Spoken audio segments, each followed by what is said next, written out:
Hello, welcome back to cook with Rini. ഇന്ന് നമ്മൾ നല്ല സോഫ്റ്റ് ആയിട്ടുള്ളൊരു കേക്ക് റെസിപ്പിയാണ് ചെയ്യുന്നത്. എന്നാൽ കുറച്ച് വെറൈറ്റി ആയിട്ടുള്ളൊരു കേക്കാണ്. നമ്മൾ കട്ട് ചെയ്തെടുക്കുമ്പോൾ ഇതുപോലൊരു ഹാർട്ടൊക്കെ അകത്ത് വരുന്ന നല്ല ടേസ്റ്റി ആയിട്ടുള്ളൊരു ഹിഡൻ ഹാർട്ട് കേക്ക് റെസിപ്പി. അപ്പോൾ നമുക്ക് ആരെങ്കിലുമൊക്കെ ഒന്ന് സർപ്രൈസ് ചെയ്യണമെങ്കിൽ അതിന് പറ്റിയിട്ടുള്ള സിമ്പിളായിട്ടുള്ളൊരു കേക്ക് റെസിപ്പിയാണിത്. അപ്പോൾ നിങ്ങൾക്ക് റെസിപ്പി കണ്ടിട്ട് ഇഷ്ടമാവുകയാണെങ്കിൽ മറക്കാതെ ഒന്ന് ലൈക്ക് ചെയ്യുകയും കമൻറ്റ് ചെയ്യുകയൊക്കെ ചെയ്യണം കേട്ടോ. പിന്നെ സബ്സ്ക്രൈബ് ചെയ്യാതെ കാണുന്നവരാണെങ്കിൽ ഒന്ന് സബ്സ്ക്രൈബ് ചെയ്യുകയും കൂടെ ചെയ്യാം കേട്ടോ. അപ്പോൾ നമുക്ക് വേഗം റെസിപ്പിയിലേക്ക് കിടക്കാം. ആദ്യം നമുക്ക് ഡ്രൈ ഇൻഗ്രീഡിയൻസ് ഒക്കെ ഒന്ന് മിക്സ് ചെയ്ത് വെക്കാം. അപ്പോൾ ഇത് 2 കപ്പ് മൈദയുണ്ട്. ഇതിലേക്ക് ഞാൻ 2 ടീസ്പൂൺ ബേക്കിംഗ് പൗഡർ ചേർത്ത് കൊടുക്കുവാണ്. എന്നിട്ട് ഒരു വിസ്ക് വെച്ചിട്ട് ജസ്റ്റ് ഒന്ന് മിക്സ് ചെയ്ത് കൊടുക്കുക. ഇനി നമ്മളിത് കേക്ക് ബാറ്ററിലേക്ക് ചേർക്കുമ്പം അരിച്ചെടുക്കാനുള്ളതാണ്. ഇപ്പം ജസ്റ്റ് ഒന്ന് മിക്സ് ചെയ്ത് കൊടുത്താൽ മതി. അതിനുശേഷം നമുക്കിത് മാറ്റി വയ്ക്കാം. ഇത് 4 മുട്ടയുടെ വെള്ളയുണ്ട്. ഇത് നമ്മളിനി ഒരു ബീറ്റർ ഉപയോഗിച്ചിട്ട് നന്നായിട്ട് ബീറ്റ് ചെയ്തെടുക്കാൻ പോവാണ്. സോഫ്റ്റ് പീക്സ് ആകുന്നിടം വരെ ഇതൊന്ന് ബീറ്റ് ചെയ്തെടുക്കണം.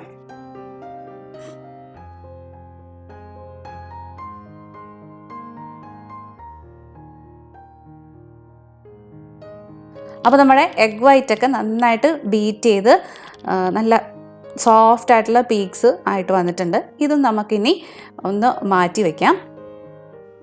അതിനുശേഷം നമുക്ക് കേക്കിനുള്ള മിക്സിങ് തുടങ്ങാം. അപ്പം വലിയൊരു ബൗളിലേക്ക് ഞാനൊരു 3/4 കപ്പ് ബട്ടർ, അൺസോൾട്ടഡ് ബട്ടർ ഇട്ട് കൊടുത്തിട്ടുണ്ട്. അതായത് 150 ഗ്രാം ബട്ടറാണിത്. അതാദ്യം ഒന്ന് ബീറ്റ് ചെയ്തെടുക്കുക. അപ്പോൾ ബട്ടർ എടുക്കുമ്പോൾ എപ്പോഴും പറയാറുള്ളത് പോലെ തന്നെ റൂം ടെമ്പറേച്ചറിലുള്ള ബട്ടർ എടുക്കുക. ഫ്രിഡ്ജിലാണ് ഇരിക്കുന്നതെങ്കിൽ കുറച്ച് നേരം മുമ്പേ ഒന്ന് പുറത്തെടുത്ത് വയ്ക്കുക. അതുപോലെ തന്നെ മുട്ടയും റൂം ടെമ്പറേച്ചറിൽ ഉള്ളതായിരിക്കണം. അപ്പോൾ ബട്ടറൊക്കെ ഒന്ന് ബീറ്റ് ചെയ്ത് ഒന്ന് സോഫ്റ്റായിട്ട് വന്നിട്ടുണ്ട്. ഇതിലേക്ക് നമ്മൾ 1.25 കപ്പ് പഞ്ചസാര പൊടിച്ചത് ചേർത്ത് കൊടുക്കുവാണ്. 1.25 കപ്പ് മുതൽ 1.5 കപ്പ് വരെ ചേർത്ത് കൊടുക്കാം. അത് നമ്മുടെ മധുരത്തിനനുസരിച്ചിട്ട് അഡ്ജസ്റ്റ് ചെയ്താൽ മതി. അതും കൂടെ ചേർത്തിട്ട് നല്ലൊരു ക്രീമി ആയിട്ട് നന്നായിട്ട് ബീറ്റ് ചെയ്ത് എടുക്കുക. ഇതിലേക്കിനി നമ്മൾ നേരത്തെ പൊട്ടിച്ചു വെച്ചിരിക്കുന്ന മുട്ടയുടെ മഞ്ഞയാണ് ചേർത്ത് കൊടുക്കുന്നത്. അപ്പോൾ 4 മുട്ടയുടെ വെള്ള നമ്മൾ നേരത്തെ ബീറ്റ് ചെയ്ത് വെച്ചിട്ടുണ്ടായിരുന്നല്ലോ, ആ 4 മുട്ടയുടെ മഞ്ഞയാണിത്. അതും കൂടെ ചേർത്തിട്ട് നമ്മൾ ഒന്നുകൂടെ ഒന്ന് ബീറ്റ് ചെയ്യാൻ പോവാണ്. അപ്പം ഈ മുട്ടയുടെ സ്മെല്ല് അധികം വരാതിരിക്കാൻ വേണ്ടിയിട്ടും നല്ലൊരു ഫ്ലേവറിന് വേണ്ടിയിട്ടും 2 ടീസ്പൂൺ വാനില എസൻസും കൂടെ ഞാനിതിലേക്ക് ചേർത്ത് കൊടുക്കുന്നുണ്ട്. അതിനുശേഷം നന്നായിട്ടിത് ബീറ്റ് ചെയ്തെടുക്കാം. അപ്പോൾ ആ പഞ്ചസാരയും മുട്ടയും ബട്ടറും എല്ലാം കൂടെ നല്ലപോലെ മിക്സായി കിട്ടുന്നിടം വരെ, നല്ല ക്രീമി ആയിട്ട് ഉള്ളൊരു കൺസിസ്റ്റൻസി ആവുന്നിടം വരെ നന്നായിട്ട് ബീറ്റ് ചെയ്ത് കൊടുക്കുക. അതിനുശേഷം നമ്മൾ നേരത്തെ മിക്സ് ചെയ്ത് വെച്ചിരിക്കുന്ന ഡ്രൈ ഇൻഗ്രീഡിയൻസ് കുറച്ചായിട്ട് ഇതിലേക്ക് അരിച്ച് ചേർത്ത് കൊടുക്കാൻ പോവാണ്. അപ്പം നേരത്തെ നമ്മൾ ആ ബേക്കിംഗ് പൗഡറും മൈദയും കൂടെ ജസ്റ്റ് ഒന്ന് മിക്സ് ചെയ്ത് വെച്ചിട്ടേ ഉണ്ടായിരുന്നുള്ളൂ. അപ്പം നല്ല പോലെ, അതായത് നല്ല ഈവനായിട്ട് ആ ബേക്കിംഗ് പൗഡർ ആ മൈദയിലേക്കൊക്കെ ഒന്ന് യോജിച്ച് കിട്ടാൻ വേണ്ടിയിട്ട് നമ്മളിത് അരിച്ചാണ് ഇതിലേക്ക് ചേർത്ത് കൊടുക്കുന്നത്. അപ്പം ഇത് ഒരുമിച്ച് ആ മൈദ മുഴുവൻ ഇതിലേക്ക് ചേർത്ത് കൊടുക്കരുത്. കുറച്ചായിട്ട് ബാച്ചായിട്ട് ചേർത്ത് കൊടുത്ത് മിക്സ് ചെയ്തെടുക്കുകയേ ചെയ്യാവുള്ളൂ. ഞാനിപ്പം ബീറ്റർ സ്ലോയിലിട്ടിട്ടാണ് ഇത് മിക്സ് ചെയ്തെടുക്കുന്നത്. അപ്പോൾ ആദ്യമായിട്ടൊക്കെ കേക്ക് തയ്യാറാക്കുന്നവർ ഈ ഒരു സ്റ്റെപ്പ് സ്പാച്ചില ഉപയോഗിച്ചിട്ട് മിക്സ് ചെയ്ത് കൊടുക്കുമായിരിക്കും നല്ലത്.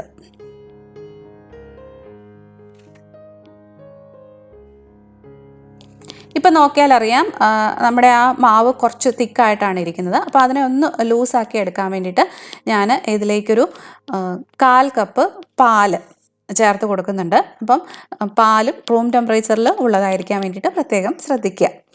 അതും കൂടെ ചേർത്തിട്ട് നന്നായിട്ടൊന്ന് യോജിപ്പിച്ചെടുക്കുക. അപ്പോഴേക്കും ഈ ഒരു ബാറ്റർ കുറച്ചൊന്ന് ലൂസായിട്ട് വരും. പിന്നീട് നമ്മൾ മുട്ടയുടെ വെള്ള ചേർത്ത് കൊടുക്കുമ്പോൾ കുറച്ചുകൂടെ നല്ല ലൂസായിട്ട് വരും. അപ്പോൾ ഞാൻ ഈ സമയത്ത് മുട്ടയുടെ വെള്ള ഇതിലേക്ക് ചേർത്ത് കൊടുക്കുവാണ്. അതായത് ആ മൈദയൊക്കെ നന്നായിട്ട് ഇതിലേക്ക് യോജിച്ച് വരണം കേട്ടോ. അപ്പോൾ മുട്ടയുടെ വെള്ള ചേർത്തതിന് ശേഷം സ്പാച്ചുലയോ അല്ലെങ്കിൽ ഉണങ്ങിയ ഒരു തടിത്തവിയോ ഉപയോഗിച്ചിട്ട് മാത്രം മിക്സ് ചെയ്ത് കൊടുക്കുക. അതും പല ബാച്ചായിട്ട് ചേർത്ത് കൊടുത്ത് മിക്സ് ചെയ്ത് എടുക്കുവാണ് വേണ്ടുന്നത്.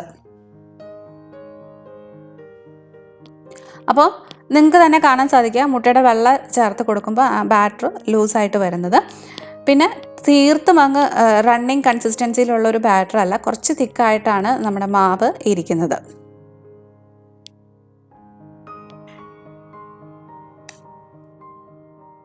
അപ്പോൾ നമ്മുടെ കേക്കിൻ്റെ മാവ് ഇവിടെ റെഡി ആയിട്ടുണ്ട്. നമ്മളിവിടെ ഒരു ഹിഡൻ ഹാർട്ട് കേക്കാണല്ലോ തയ്യാറാക്കുന്നത്. അപ്പം ബേസ് കേക്ക് വാനില കേക്കും ഉള്ളിലെ ഹാർട്ട് ഒരു ചോക്ലേറ്റ് കേക്ക് പോലെയാണ് ചെയ്തിരിക്കുന്നത്.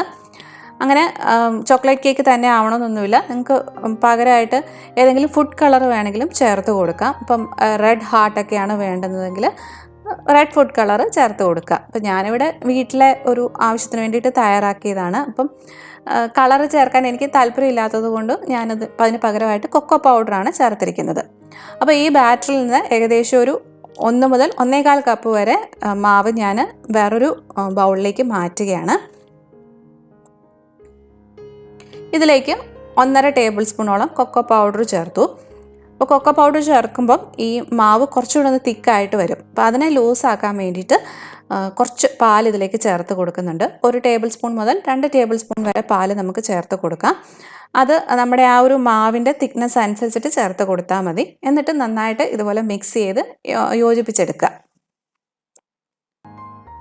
അപ്പം ഞാൻ വിസ്ക് വെച്ചിട്ട് മിക്സ് ചെയ്യാൻ നോക്കിയിട്ട് അത്ര എളുപ്പമായിരുന്നില്ല. അതുകൊണ്ട് ഞാനൊരു സ്പാച്ചിൽ ഉപയോഗിച്ചിട്ടാണിത് ഒന്ന് മിക്സ് ചെയ്ത് യോജിപ്പിച്ചെടുക്കുന്നത്. സാധാരണ നമ്മൾ കേക്ക് ബാറ്ററൊക്കെ ഫോൾഡ് ചെയ്തെടുക്കുന്ന പോലെ തന്നെ ഫോൾഡ് ചെയ്ത് എടുത്താൽ മതി.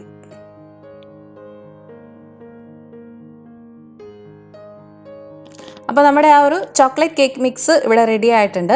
ഇതിനെ നമ്മൾ ബേക്ക് ചെയ്തെടുക്കാൻ പോവാണ്. അപ്പോൾ ഞാനിവിടെ ഒരു ബേക്കിംഗ് പാനിലേക്കാണ് ഇത് ഒഴിച്ചു കൊടുക്കുന്നത്. നമുക്ക് ഒരു ഫ്ലാറ്റ് ആയിട്ടുള്ള കേക്കാണ് വേണ്ടുന്നത്. അപ്പോൾ അതിന് വേണ്ടിയിട്ട് ഞാനൊരു ബേക്കിംഗ് പാൻ, ഒരു ചെറിയ ബേക്കിംഗ് പാൻ ഇവിടെ റെഡിയാക്കി വെച്ചിട്ടുണ്ട്. കുറച്ച് ബട്ടറൊക്കെ തൂത്തിട്ട് അതിൻ്റെ മുകളിലേക്ക് ഒരു ബട്ടർ പേപ്പറൊക്കെ സ്പ്രെഡ് ചെയ്ത് റെഡിയാക്കി വെച്ചിരിക്കുന്നതാണ്. ഇതിലേക്ക് നമ്മളിനി ഈ കേക്ക് ബാറ്റർ ഒഴിച്ചു കൊടുക്കുകയാണ്. അപ്പം ഒഴിച്ചു കൊടുത്ത് നന്നായിട്ട് ഇതുപോലെ ഒന്ന് സ്പ്രെഡ് ചെയ്ത് കൊടുക്കുക. അതിനുശേഷം നമ്മളിത് ഓവനിലേക്ക് വെച്ചിട്ട് ബേക്ക് ചെയ്തെടുക്കുകയാണ് ചെയ്യുന്നത്. അപ്പോൾ ഓവൻ 180 ഡിഗ്രിയിൽ 10 മിനിറ്റ് ഒന്ന് പ്രീഹീറ്റ് ചെയ്ത് വെക്കുക. അതിനുശേഷം 180 ഡിഗ്രിയിൽ തന്നെ 10 മിനിറ്റ് ബേക്ക് ചെയ്തെടുത്താൽ മതി. അപ്പോഴേക്കും ഈ കേക്ക് റെഡിയാവും. അപ്പോൾ നമ്മുടെ ചോക്ലേറ്റ് കേക്ക് ഇവിടെ റെഡിയായിട്ട് വന്നിട്ടുണ്ട്. ഇനി ഇതൊരു കുറച്ച് നേരം ഒന്ന് തണുത്തോട്ടെ. ആ ഒരു സമയം കൊണ്ട് നമുക്ക് വാനില കേക്കിനുള്ള ബാറ്റർ വേറൊരു പാനിലേക്ക് ഒഴിച്ചു കൊടുക്കാം. അപ്പം ഞാനിവിടെ ഒരു റെക്റ്റാങ്കുലർ ലോഫ് പാനാണ് എടുത്തിരിക്കുന്നത്. അതിലേക്ക് ചെറിയൊരു ലെയർ ആദ്യം ഒഴിച്ചു കൊടുക്കുക.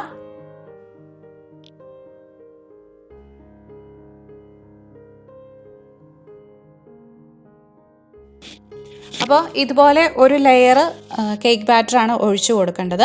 എന്നിട്ട് അതിനെ നന്നായിട്ടൊന്ന് ലെവലാക്കി എടുക്കുക. ഈ ഒരു സമയം കൊണ്ട് നമ്മുടെ ചോക്ലേറ്റ് കേക്കൊക്കെ തണുത്ത് വന്നിട്ടുണ്ടാവും. അപ്പം ഞാൻ അതൊരു കട്ടിംഗ് ബോർഡിലേക്ക് ഒന്ന് കമത്തി ഇട്ട് കൊടുത്തിട്ടുണ്ട്. അപ്പം നല്ല സോഫ്റ്റായിട്ടാണ് നമ്മുടെ കേക്ക് ഇരിക്കുന്നത്.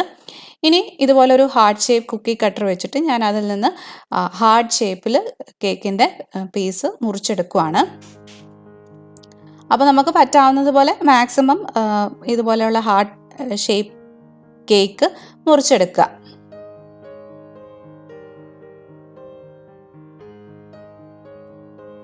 അതിനുശേഷം നമ്മൾ ഇതുപോലെ 3-4 എണ്ണം നമ്മുടെ കയ്യിൽ ഒന്ന് അടുക്കി പിടിച്ചിട്ട് അത് നമ്മൾ ആ തയ്യാറാക്കി വെച്ചിരിക്കുന്ന ഒരു ലെയർ വാനില കേക്ക് ബാറ്റർ ഉണ്ടല്ലോ അതിൻ്റെ മുകളിലേക്ക് ഇതുപോലെ വെച്ച് കൊടുക്കുക. എന്നിട്ട് ബാക്കിയും കൂടെ അടുക്കി വെച്ച് ഒരു സ്ട്രെയിറ്റ് ലൈനിൽ അടുക്കി വെച്ച് കൊടുക്കുക.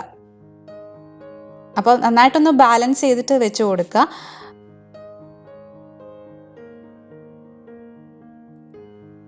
ഇതിൻ്റെ മുകളിലേക്ക് നമ്മൾ ബാക്കിയുള്ള വാനില കേക്ക് ബാറ്റർ ഒഴിച്ചു കൊടുക്കുകയാണ് ചെയ്യുന്നത്. അപ്പോൾ ഈ വാനില കേക്കിൻ്റെ മാവ് ഒഴിച്ചു കൊടുക്കുമ്പോൾ ശ്രദ്ധിക്കേണ്ട ഒരു കാര്യം, നമ്മൾ നേരത്തെ വെച്ചിരിക്കുന്ന ആ ഹാർട്ടിൻ്റെ ആ ഒരു ലൈൻ തെറ്റിപ്പോകാതെ ഒഴിച്ചു കൊടുക്കാൻ ശ്രദ്ധിക്കുക കേട്ടോ. അല്ലെങ്കിൽ നമ്മൾ കട്ട് ചെയ്തെടുക്കുമ്പോൾ ആ ഒരു പെർഫെക്റ്റ് ഹാർട്ട് ഷേപ്പ് നമുക്ക് കിട്ടില്ല. അപ്പോൾ ഞാൻ ആ മാവ് മുഴുവൻ ഇതിലേക്ക് ഒഴിച്ചു കൊടുത്തിട്ടുണ്ട്. കൃത്യം ആ ഒരു ഹാർട്ട് കേക്കിൻ്റെ ഒപ്പം നിൽക്കാനുള്ള മാവേ ഉള്ളൂ. അത് കുഴപ്പമൊന്നുമില്ല. കാരണം നമ്മളിത് ബേക്ക് ചെയ്യാൻ ഓവനിലേക്ക് വെച്ച് കഴിയുമ്പോൾ ഈ ഒരു ബാറ്റർ നന്നായിട്ട് പൊങ്ങി വരുമല്ലോ. അപ്പം ഈ ഹാർട്ട് അതിൻ്റെ ഉള്ളിലേക്ക് പൊയ്ക്കോളും. ഇനി നമുക്കിത് ഓവനിലേക്ക് വെച്ച് കൊടുത്ത് ബേക്ക് ചെയ്യാം. 180 ഡിഗ്രിയിൽ പ്രീഹീറ്റ് ചെയ്ത് കിടക്കുന്ന ഓവനിലേക്ക് വെച്ച് കൊടുത്ത് 180 ഡിഗ്രിയിൽ തന്നെ 20 മുതൽ 30 മിനിറ്റ് വരെ എടുക്കും നമ്മുടെ കേക്ക് റെഡിയായിട്ട് വരാൻ വേണ്ടിയിട്ട്.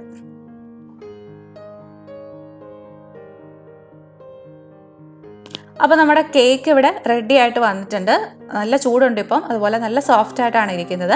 എനിക്കിത് 25 മിനിറ്റാണ് ഇത് ബേക്ക് ചെയ്യാൻ എടുത്തിരിക്കുന്നത്. അത് നമ്മുടെ ഓവൻ അനുസരിച്ചിട്ടും അതുപോലെ നമ്മൾ എടുക്കുന്ന ബേക്കിംഗ് ടിന്നിനനുസരിച്ചിട്ടും ഒക്കെ ചെറിയ വ്യത്യാസങ്ങൾ വരും. അപ്പോൾ ഞാൻ ഈ ബേക്കിംഗ് ടിന്നിൻ്റെയൊക്കെ ആ ഒരു മെഷർമെൻറ്റ് താഴെ ഡിസ്ക്രിപ്ഷൻ ബോക്സിൽ കൊടുത്തേക്കാം. തണുത്തതിന് ശേഷം ഞാനതൊരു കട്ടിംഗ് ബോർഡിലേക്ക് മാറ്റിയിട്ടുണ്ട്. ഇനി നമുക്കതൊന്ന് കട്ട് ചെയ്തെടുക്കാം. അപ്പോൾ ആദ്യത്തെ ഒരു പീസ് നമ്മൾ കാര്യമാക്കണ്ട, കാരണം കുറച്ച് ആ സൈഡിൽ നിന്ന് കുറച്ച് മാറ്റിയാണല്ലോ നമ്മൾ ഈ ഹാർട്ട് വെച്ച് തുടങ്ങിയത്. അപ്പം രണ്ടാമത്തെ പീസ് കട്ട് ചെയ്യുമ്പം നല്ല കറക്റ്റായിട്ട് തന്നെ നല്ലൊരു ഹാർട്ട് കിട്ടിയിട്ടുണ്ട്. അപ്പം നല്ല സോഫ്റ്റ് ആയിട്ടുള്ള കേക്കാണ്. കൊക്കോ പൗഡറിന് പകരം കളറൊക്കെ ചേർത്ത് കൊടുക്കുകയാണെങ്കിൽ കാണാൻ കുറച്ചുകൂടെ അട്രാക്ഷൻ ഉണ്ടാവും. പക്ഷെ ടേസ്റ്റ് ഏത് രീതിയിലാണെങ്കിലും നല്ല ടേസ്റ്റ് തന്നെയാണ്, ഒപ്പം നല്ല സോഫ്റ്റ്നെസ്സും ഉണ്ട്. അപ്പം എല്ലാവരും ഒന്ന് ട്രൈ ചെയ്ത് നോക്കുക. പിന്നെ ഈ കേക്ക് തയ്യാറാക്കാനായിട്ട് ഓവൻ വേണമെന്നൊന്നുമില്ല, സ്റ്റൗ ടോപ്പിൽ വേണമെങ്കിലും ഇത് റെഡിയാക്കി എടുക്കാവുന്നതാണ്. അപ്പോൾ സ്റ്റൗ ടോപ്പിൽ ബേക്ക് ചെയ്യുന്ന രീതിയൊക്കെ ഇതിനു മുമ്പ് പല വീഡിയോസിലും ഞാൻ ചെയ്ത് കാണിച്ചിട്ടുണ്ട്. അതിൻ്റെയൊക്കെ ഒരു പ്ലേലിസ്റ്റ് ക്രിയേറ്റ് ചെയ്തിട്ടുണ്ട്, കേക്ക്സ് ആൻഡ് കുക്കീസ് എന്നൊക്കെ പറഞ്ഞിട്ട്. അപ്പോൾ ആ ഒരു പ്ലേലിസ്റ്റിൻ്റെ ലിങ്ക് ഞാൻ ഡിസ്ക്രിപ്ഷൻ ബോക്സിൽ കൊടുത്തേക്കാം. താല്പര്യമുള്ളവർ ഒന്ന് കണ്ടു നോക്കൂ കേട്ടോ.